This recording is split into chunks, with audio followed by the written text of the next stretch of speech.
মহাদেব শিবের অত্যন্ত উগ্র শক্তিশালী রূপ হল ভৈরব।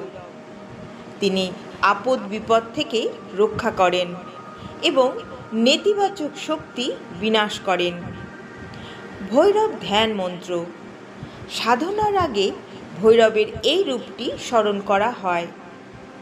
ওম রক্তবর্ণং মহাকায়ং রক্তনেত্রং মহাভয়ং খট্টঙ্গং চ সমাপাশং চ দংশকরালভীষণং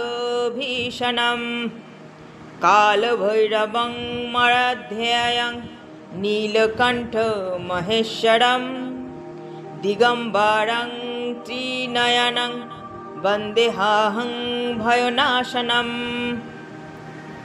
অর্থাৎ যার গায়ের রং লাল, শরীর বিশাল এবং চোখ রক্তবর্ণ, যিনি হাতে খট্টাঙ্গ ও পাশ ধারণ করে আছেন, যার দন্তরাজি ভয়ঙ্কর এবং যিনি দিগম্বর ও ত্রিনয়ন, সেই ভয়নাশক ভৈরবকে বন্দনা করি। এবার একটি শক্তিশালী বীজ মন্ত্র পাঠ করব। যে কোনো বাধা কাটাতে বা সুরক্ষার জন্য এই ছোট্ট মন্ত্রটি জপ করা হয়। ওম হ্রিং বাটুকায় আপদ উদ্ধারণায় কুরু কুরু বাটুকায় হ্রিং।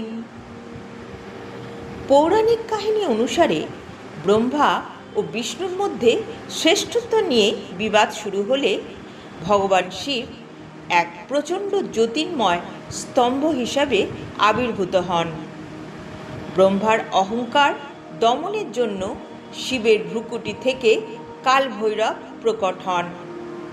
কালভৈরব ব্রহ্মার পঞ্চম মস্তকটি ছেদন করেন, যা ব্রহ্মার অহংকারের প্রতীক।